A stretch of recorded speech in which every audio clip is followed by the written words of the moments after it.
Camera speed. Sound production, take one. Action!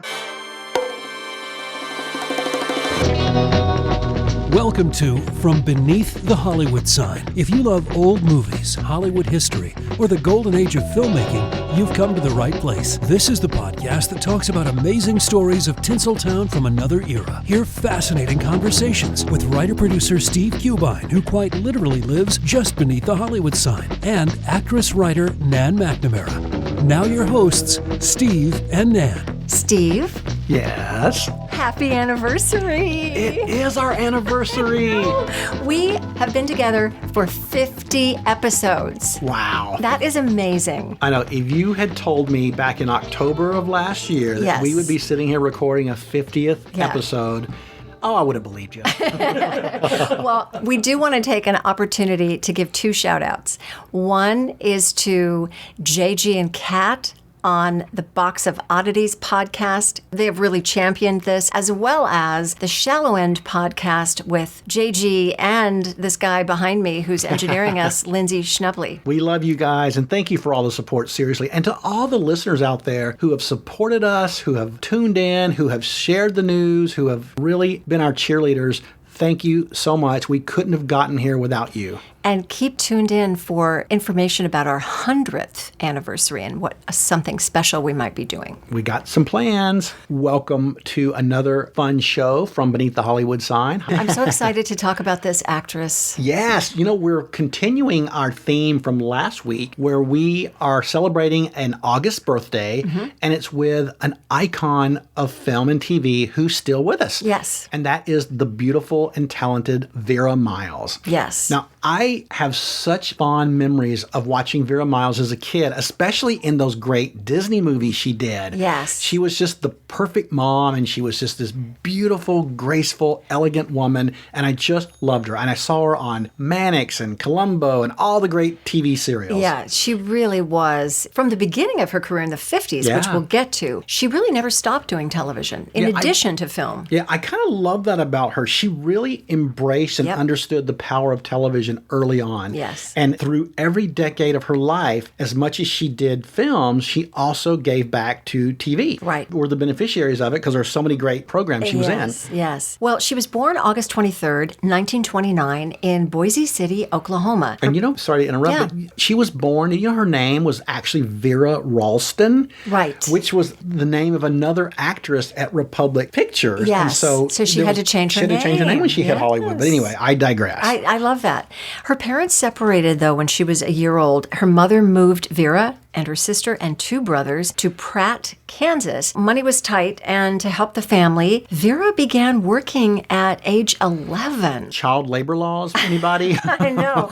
At a hotel dining room. As she got a little older, she worked at the YMCA and Western Union. At 14, though, she was shipped to her grandmother's house in Wichita, which was not a good situation for her, and she ended up moving to the local YWCA on her own and stayed independent from her family for the rest of her life. Yeah, which is incredible at 14. You're on your own, basically. Yes. And, to support herself, she kept her jobs at the YWCA and Western Union, and that really took up most of her time. She would go to school till 3, and then she would work a Western Union shift from 4 until midnight. Right, and she was lying about her age. And she did lie about her age to get the job. That's true. But she didn't have a lot of time to make friends or anything in high school, so she was really, really shocked when she was named one of the queens of her senior prom. Wow. And what this meant was that she, for being named senior prom queen, she won a free modeling school course, and she got her face on the back of the city bus for a month.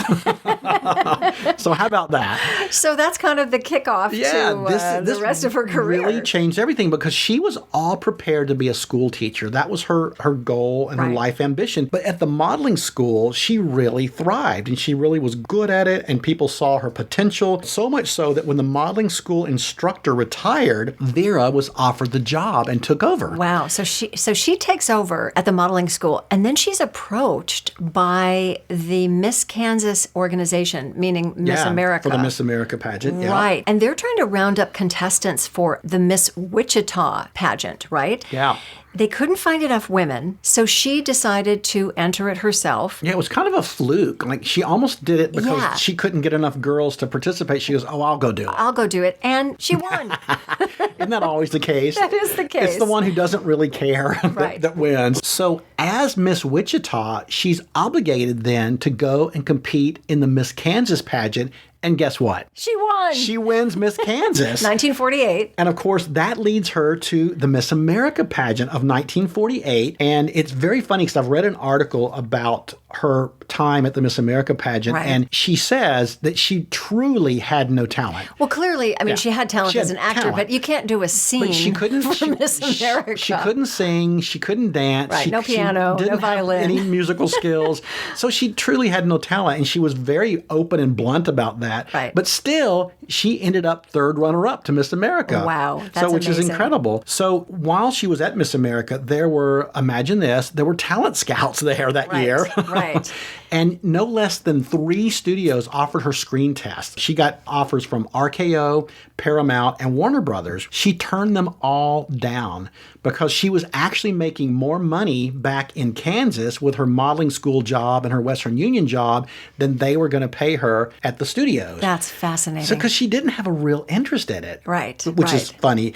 However, Howard Hughes and RKO Studios was determined to get her under contract. And they sent a producer actually to Kansas with a $500 a week contract, which she couldn't refuse. Right. I mean, that's way more than most people were getting in that time frame. Oh, yeah. I think $500 a week then was worth around $6,500 today. A week. So she signs for a 6-month option. She moves to Hollywood in 1949, and her plans to be a school teacher are put aside. Bye-bye, school.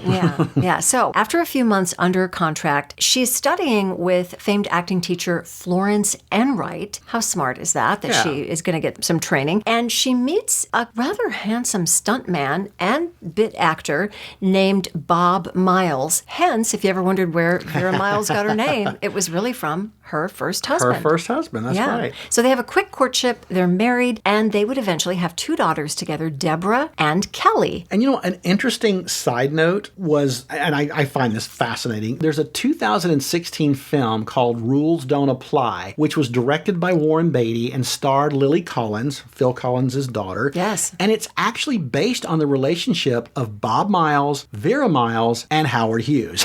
Wow. It seems that Bob Miles was a driver and courier for Howard Hughes starting in 1948. When he married Vera, she was a contract player for Hughes's RKO Studios, and this was strictly against the rules according to Howard Hughes. So you couldn't date in Howard Hughes's world. The workers Okay. couldn't commingle. So Okay. Bob Miles was fired, and Vera Miles' option was dropped after the initial 6 months. Wow. So don't mess with Howard Hughes. I guess not. Things don't turn out too badly, though, for Vera, because after that, 20th Century Fox scoops her up, right? Yep. But they also drop her after 6 months, which is so interesting to me. So she'd been in Hollywood a year, and she still had not really done any films. I know. And she finally started to flounder in some small roles on live TV like Playhouse 90. She was also subjected to the publicity routine of posing for hundreds of cheesecake photos, Yes. which was a task that she hated. Yes, which many actresses have hated. Yes. Yes, I'm in a swimsuit and high heels holding an Easter egg. you Yeah, know, come on, give me a break. Now, 1952, though, she does make her big screen debut in the film For Men Only. It was formerly called Tall Lie, directed by and starring Paul Henreid. Now, she plays a supporting role of a girlfriend of a college student who refuses to kill a dog as part of his fraternity initiation. Yikes. I know, this is just, Ooh. yeah, and good on him, first of all, but he is later hounded to death by these horrible college students. Wow, what a film debut. Yeah, quite the debut. And it is. She is declared a bright newcomer by the press. Yeah, she did receive really great reviews for that, which, we'll play in later. Right. She follows that up with the Rose Bowl story, 1952. She plays Denny Burke, a newly crowned Rose Bowl princess, which I'm sure she could relate to, having Being been the beauty queen. Miss Kansas. She has a romance with a football player going to the Rose Bowl, and this features a young Natalie Wood playing her younger sister, And Jim Backus and Anne Duran play their parents, which in 3 years, they would go on to play husband and wife again as James Dean's parents in Rebel Without a Cause, also with Natalie Wood. It's all connected. Isn't that crazy? I love that. And this film also features Vera Miles' future husband, Keith Larson. Yeah. Based on these two movies, For Men Only and The Rose Bowl Story, Warner Brothers got interested in her and offered her a contract. And her first Warner Brothers film was The Charge at Feather River. And I would even argue to say maybe her first important role. She plays a white woman raised by Native Americans and taught to hate her own race. It was a really showy role where she got to play the heavy. And she's very menacing to Guy Madison and Helen Westcott at every turn. And the critics loved her performance and really said she was a star to watch. Right. However, like RKO and Fox before, for reasons unknown, Warner Brothers dropped her option after 6 months. And by this point, she was ready to pack it up and head back to Kansas. I think she is quoted as saying, every studio in town dropped me, you know? Yeah, but her salvation came in the form of television. And she was cast in a really important film called The Soil. And this opened a lot of doors to TV work throughout the 1950s and probably sustained her and probably kept her from taking a Greyhound back to Kansas. Right. She appeared in shows like Four Star Playhouse, GE Theater, Lux Video, Studio 57, Hallmark Playhouse, many, many more. Right. So that work leads to a leading role opposite Lloyd Bridges in Pride of the Bluegrass, 1954, about a boy and his racing horse. Oh, I've never seen that. Yeah, me neither. Around this time, she divorces Bob Miles in 1954, but as we mentioned, she keeps that name for the rest of her career. Rest of her life. A little parting gift. Yes, yes. 55 is an important year for her. She starts the year off, she makes Tarzan's Hidden Jungle, 1955, which was a typical Tarzan movie. But the guy playing Tarzan was not Johnny Weissmuller. It was Gordon Scott. Yes. And he played her love interest in the movie. He soon became her love interest off screen as well. Yes, that's right. That's right. And would soon become husband number 2. Right. Now, she also in 1955 is in a Western called Wichita. And Westerns play a key part of her career in terms of film. Directed by Jacques Tourneau, opposite Joel McCrea.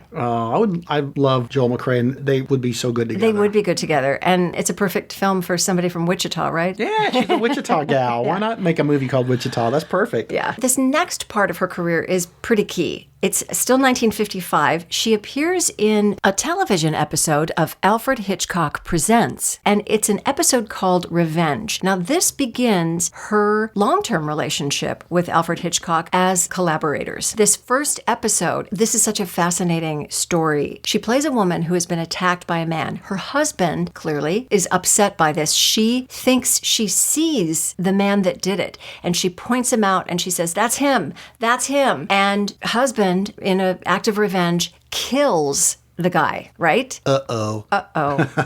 As soon as he's dead, they're out again, and she points at another man, and she says, "That's him. That's him." Oh, doesn't that just give you goosebumps in the worst way? Oh, my God. It's like a little mini Oxbow incident. Yes, yes. Oh, gosh, it really is. It really is. This begins this relationship with Alfred Hitchcock, and during the 50s, she is also on Ford Television Theater, again, Lux Theater, Playhouse 90, Colgate, many, many others. Yeah, she really embraced television and the infancy of it. 1956 is another interesting year for her. She marries Gordon Scott, and they have a son, Michael. Also around this time, John Ford, who had seen her in a TV movie, called her in to read for the female lead in his movie, The Searchers. And this was the epic and now iconic Western. And I read an article about when she went to see him, she was wearing jeans and just a slouchy blouse. She didn't dress up at all. She had no makeup on because she said, I want him to see who I am because this is me. Right. And he loved it. He just thought she was perfect for that kind of Western woman and immediately offered her the role. In the film, John Wayne and Jeffrey Hunter are on a quest to find Natalie Wood, who has been abducted by a Comanche chief, which kind of sounds familiar to the other movie that Vera starred in. Yes, exactly. Which was interesting. And Miles played Laurie Jorgensen, who was the fiancée to Martin, played by Jeffrey Hunter. Wasn't a lot of screen time, but it's such a portrayal of a strong strong and resilient woman in the West who's so in love with her fiancé. It really is an unusual portrayal, too, for that time period. Yeah. She does not lean into any of the quote-unquote feminine types of roles that you would see in the West. This heartbroken woman, she is strong. She's tough. She is tough, and she ain't putting up with anything. And here's a clip from The Searchers, Vera Miles and Jeffrey Hunter. I'll get you coffee. You know, Lori, I was just thinking that maybe it's about time you and me started going steady, huh? Well, Martin, Polly, you and me been going steady since we was 3 years old. We have? About the time you found out about it. Well, gosh, Lori, I've always been fond of you, but, well, with all this trouble with Debbie and Ethan, Ethan wrote on an hour ago. Now, Martin, I don't know what you can do about finding Debbie that he can't. He'll find her now, Martin. Honest, he will. That's what I'm afraid of, Lori. Him finding her. Here. I stole that for you. Oh, here, let me read it for you. I bought a small-sized dress off an engine. If this here's a piece of your child's dress, bring reward. I know where they gone. Jeremy Futterman. Well, Lori, listen, I just gotta get me a horse. Do you think your pa might... Oh, finish your breakfast. But, Lori, I gotta find him. All right. Go on and find him. Oh, Lori, don't you understand? Get out of That's your own good horse, that Sweet Face. You take him and welcome. But don't you count on finding me here when you get back. I've been hanging around this godforsaken windscour for 2 long years waiting for you. I ain't cut out to be no old maid. Well, I'm sorry, Lori. But I just gotta catch up with Ethan. Well, go ahead and catch up with him then.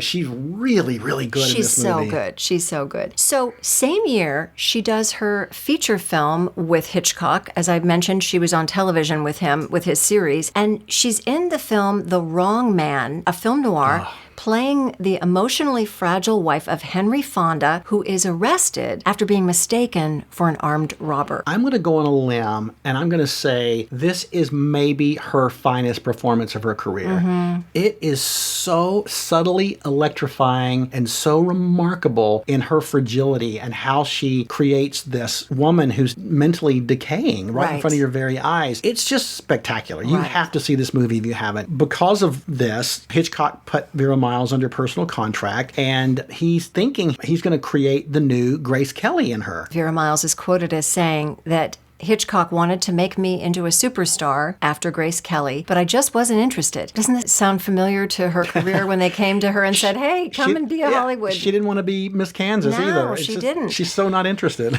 She goes on to say, when we first met in New York for The Wrong Man, he may have wanted to create another Grace Kelly out of me. He assigned me the job of entering society on the jet set level. I have nothing against society, but it just wasn't me. I was a working mother, busy raising my children, and my private life has never been discussable, which I love. I like that. Yeah. Never been discussable. Right. She's fierce. Yeah, and good on her. I love that. She followed this up with 23 Paces to Baker Street in 1956, which was a murder mystery opposite Van Johnson. And then she did Autumn Leaves, which was a soapy drama with Joan Crawford and Cliff Robertson. I wonder how Joan liked her. I was just going to say that same thing. But before we get into 1957 and the rest of her career, let's give this week's Hollywood Pop Quiz. All right, in the pop quiz today, in 1965, Vera Miles, who we all know embraced television early, she was a celebrity guest star on the pilot episode of one of the longest-running game shows of all time. What was the game show? Oh, that's a great question. All right, we will be back with the answer and more with the delicious Vera Miles after this. Okay, Steve and Ann will be right back, but first another stop on our Hollywood tour. Child actor Jackie Cooper was known as America's Boy during his heyday at MGM. He chronicled the highs and lows of his career in his candid 1981 autobiography, Please Don't Shoot My Dog. Now, the book's title referred to a traumatic incident on the set of Skippy from 1931, which was directed by Cooper's uncle, Norman Taurog. When young Cooper was unable to cry for a big scene, Taurog threatened to remove Cooper's small dog from the set and take it to the dog pound. The incident ended with Cooper believing his dog had been shot by an armed security guard. guard. So Cooper began sobbing so hysterically it was almost too much for the scene, and the director had to quiet him down by saying maybe the dog hadn't been shot, and that if he hurried and calmed down a little and did the scene the way the director wanted, they'd go see if the dog was still alive. Only after doing the scene as best he could did he learn his dog was unharmed. He also saw Turek, the director, the guard, and Cooper's grandmother grinning over their successful deception. Hollywood was so nice back then, wasn't it? And now back to Steve and Ann from Beneath the Hollywood Sign. Welcome back. Before we get further into Vera Miles, I just want to give a big shout out to our listener of the week. It's Colleen Stelmazik. I hope I pronounced that correctly. I probably didn't. Colleen, you have been such a great, loyal listener, and you've written us a couple of times, and you've actually asked us if we would do an episode about the great murder mystery serials like The Falcon and Torchy Blaine and The Thin Man. Oh. So we'll see if we can't do something about that. Yes. Colleen, thank you so much. When we left off, it's 1957. She's cast opposite Bob Hope in Bo James, 1957, a biographical drama about the flamboyant mayor of New York City, James Walker. Now, this was a rare dramatic turn for Bob Hope. Can you imagine Bob Hope in a straight role? I think when I see his face, I just laugh. Yes. Which is a good thing, but not if you're in a drama, I guess. Yeah. And then she follows that up in 59 with Web of Evidence, being reteamed with Van Johnson in this crime drama. Not that great. Yeah. Okay. So. Yeah. This is key. Yeah. Hitchcock offers Miles the lead role in Vertigo, 1958. I wish she'd taken it.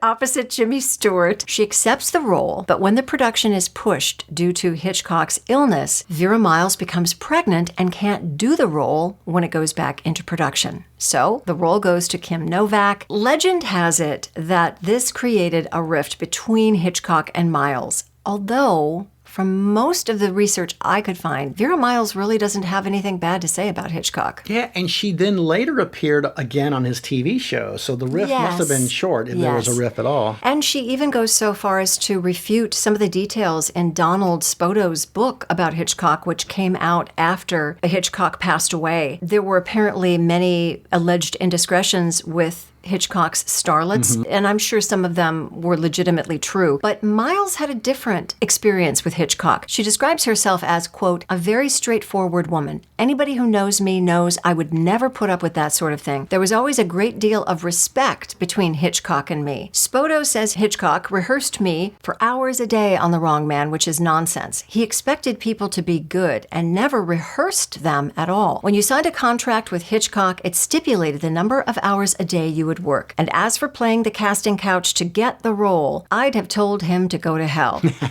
Neither of us had time for that kind of thing. Go Vera. I know, go Vera, right? I love that. Right after this, she made a really good, important film. It was an A movie called The FBI Story in 1959, where she played, it was a rather thankless role, but still, you're playing Jimmy Stewart's wife, and it was directed by the great Mervyn LeRoy again. Wow. So, important film, I think, for her filmography. Yeah. We move into the 60s. She divorces Tarzan, Gordon Scott. They get divorced in 1960, and she marries actor Keith Larson, who I mentioned was in the Rose Bowl story. Larson and Miles have a son, Eric, who is also an actor. Interesting. Yeah. She begins the 1960s with the comedy A Touch of Larceny, 1960, alongside James Mason and George Sanders. And she's also in Martin Ritt's war drama, Five Branded Women, also 1960, which is an intense and really critically acclaimed film with a great international cast. There's Jean Moreau, there's Silvana Mangano, Barbara Bel Geddes, Richard Basehart, Van Heflin, and Steve Forrest, who we talked about before. Great cast. Great cast. Yeah. Her next film is a defining moment in her career and how a lot of people know her. This is her second film for Hitchcock because of the ill-fated Vertigo that she can't do. She is now cast in Psycho, 1960.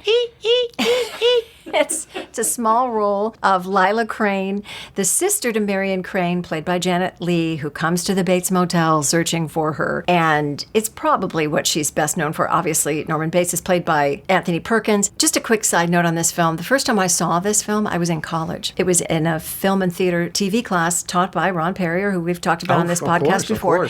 And I'm standing in the back and I'm watching this film and someone tells me the ending before it happens. No. And forever ruined. I never will get to experience that film the way that I should have. Shame on that I know, person. I'm so mad. Hopefully nobody you're still friends with. Probably because they thought I had already seen it. I mean, that's a long way to go. But, back then you couldn't just pop in a DVD or a VHS of a film. Anyway, she's spectacular in this film. So Very good, yeah. Really wonderful. She follows that up in 1961 with Backstreet, this sort of sexy, soapy drama with... I love Backstreet. Yeah, with Susan Hayward and John Gavin. Yeah, good old John Gavin. Her reunited with her Psycho co-star. Right. And that was sexy. Yeah. It's a sexy movie. Yeah. And coming up next for her is maybe one of my favorite films of hers. It was The Man Who Shot Liberty Valance in 1962, again directed by the great John Ford, who just loved Vera Miles. It starred John Wayne and Jimmy Stewart. How about that for two leading men? And she gets to play a woman who is old and then flashes back to being young. And they're fighting over her. Yes, and they rightfully should be fighting over Vera Miles. Well, spoiler alert, Jimmy Stewart wins. That's right. The mid-60s, 1964, she begins a collaboration with Disney Studios, and she's in a number of films. Tiger Walks, where she played Brian Keith's wife. She did 6 other films, Those Callaways in 1965, again with Brian Keith. I love that one. And Walter Brennan and Brandon DeWild, who this podcast also loves, and a young Linda Evans. That's right. Yeah. It's one of the first movies I ever saw Linda Evans in. Oh, she's beautiful. So beautiful. And Follow Me Boys, 1966, with the wonderful Fred McMurray. Yeah. She followed up these Disney films with a fun childhood favorite of mine. It was the haunted house comedy, The Spirit is Willing. Oh. Remember that one? I don't. Oh, it's so good. 1967, where she plays Sid Caesar's wife. Okay. They're great in this movie. Yes. She's also in Gentle Giant in 1967, which was based on the novel Gentle Ben, about a young boy who raises a bear cub. And of course, it becomes the TV series Gentle Ben with Clint Howard. Yes. And she's reunited with John Wayne in the oil field drama Hellfighters in 1968, where Catherine Ross plays her daughter. Yeah, another really, really good movie. And she plays another strong-willed woman of the land. And Catherine Ross, as her daughter, is only 10 years younger than her. I'm just saying. It happens That's all Hollywood. the time. Right. And she continues to be in demand on television with some of your favorites from the 60s, right? There's The Fugitive, Alfred Hitchcock, My Three Sons. My Three Sons, that's right. She is on that. The Man from U.N.C.L.E., The FBI, Mannix. I mean, come on. Love it. Well, the 1970s kicks off, and she's in more family-friendly Disney films. She does The Wild Country in 1970, which reunites her with Steve Forrest, and it's a drama about a city family who moves to a Wyoming ranch. Oh, that sounds fun. And also for Disney, she plays James Garner's leading lady in 2 films. The first is One Little Indian, 1973, which was a drama about an AWOL soldier on the run.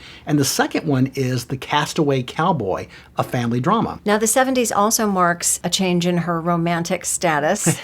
She is wont to do. Yes. She and Keith Larson divorce in 1971. She gets custody of their son, Eric. She marries Bob Jones, a sound engineer, in 1973, but it's rather short-lived, and they divorce in 1975. In 1977, she receives top billing in a movie called Run for the Roses with Stuart Whitman, and it's about a thoroughbred horse and his owner with dreams of the Kentucky Derby. Yeah, that sounds like a fun one. I haven't seen that. And this whole time, like every decade, she's continuing to embrace television. She stars in the pilot TV movie for Canon. Yep. And she's also guest stars in The Virginian, Hawaii Five-0, Bonanza, Alias Smith and Jones, Ironside, Marcus Welby, The Streets of San Francisco, Medical Center, Barnaby Jones, How the West Was Won. Okay, but maybe my favorite, and one that Lindsay and I just watched the other night. Yes. She is on Columbo.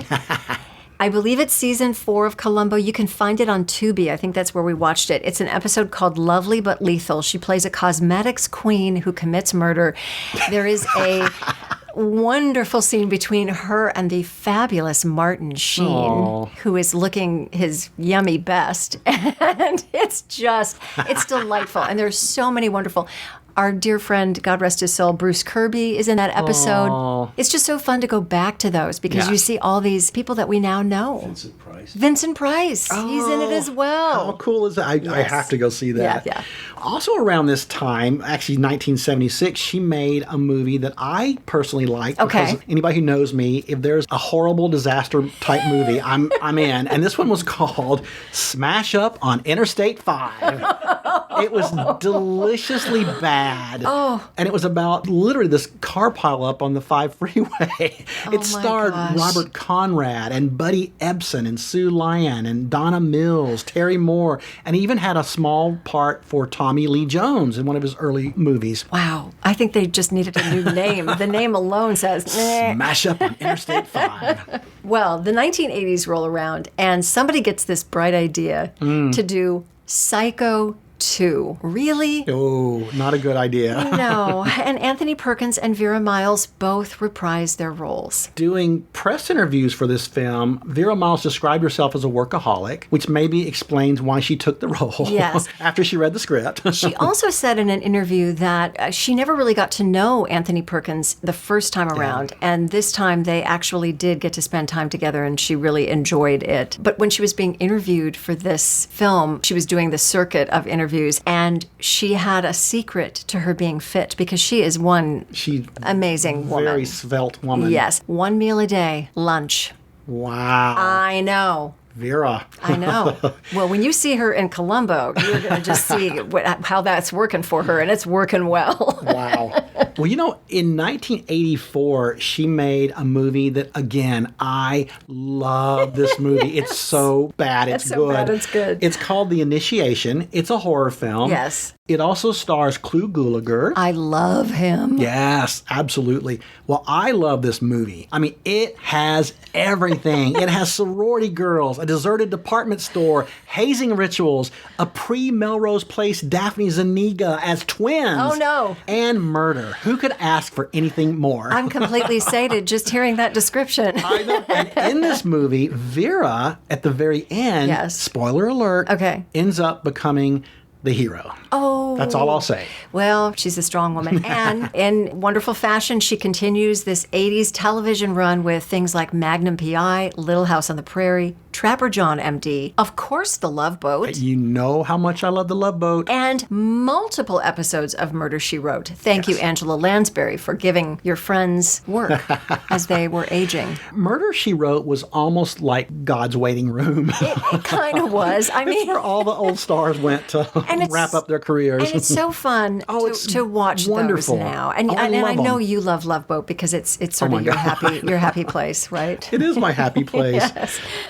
Well, the 1990s, she receives a star on the Hollywood Walk of Fame. Well deserved. Well deserved. And her last film credit is Separate Lives, 1995, with Linda Hamilton and Jim Belushi. Now, there's a strange pairing. I know. I've never seen that one. I never have either. Now that I know it's her final film, I kind of want to go see it. Yeah. I just admire her work so much. She really can do everything. Yeah. She can play it all. I think with her beauty and her talent, she could have been a much, much bigger star. But as we said kind of off camera, I think that her dedication to her family was much more a priority and more important to her. I think you're right. So she didn't become Ava Gardner or Rita Hayworth. Right. But she could have. She could have. And, in talking about Anne Blythe last week, I think that there's a similar situation. Yeah. They both were dedicated to their families, and good for them. Yeah, absolutely.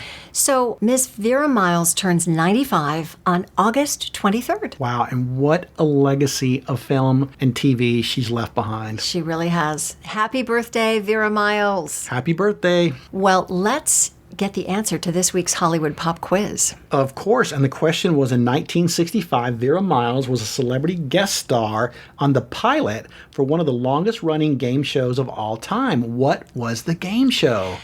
Hollywood Squares. I'll take Vera Miles to block. You would be correct. And I would want Vera Miles to block for me any day. Indeed. Well, we thank you for listening, everyone, and we would love it if you would give us a 5-star review and if you would follow us on social media. Our handle is @FromBeneathTheHollywood We're on YouTube, where you can watch the podcast, and we're also on Instagram and Facebook. And if you have any questions, comments, suggestions, we'd love to hear from you. You can reach us at info at FromBeneathTheHollywoodSign.com. And let us know your favorite Vera Miles role, whether it be TV or film. Yes. That's this week's View. From Beneath the Hollywood Sign. You've been listening to From Beneath the Hollywood Sign with Steve Cubine and Nan McNamara, the podcast that celebrates amazing stories of Tinseltown from its golden era. Join us next week for another episode and learn something else about Hollywood you probably never knew. Take a moment and give us a 5-star rating and a positive review. And tell your friends about us too. It'll help grow the podcast. Visit Steve's website at FromBeneathTheHollywoodSign.com. The executive producers are Steve Cubine and Nan McNamara. Executive producer and post-production supervisor Lindsay Schnebley. This podcast is part of the Airwave Media Podcast Network. Visit airwavemedia.com to listen and subscribe to their other fine shows like The Box of Oddities and The Shallow End with Schnebley and Toth. Copyright 2024, all rights reserved. That's a wrap.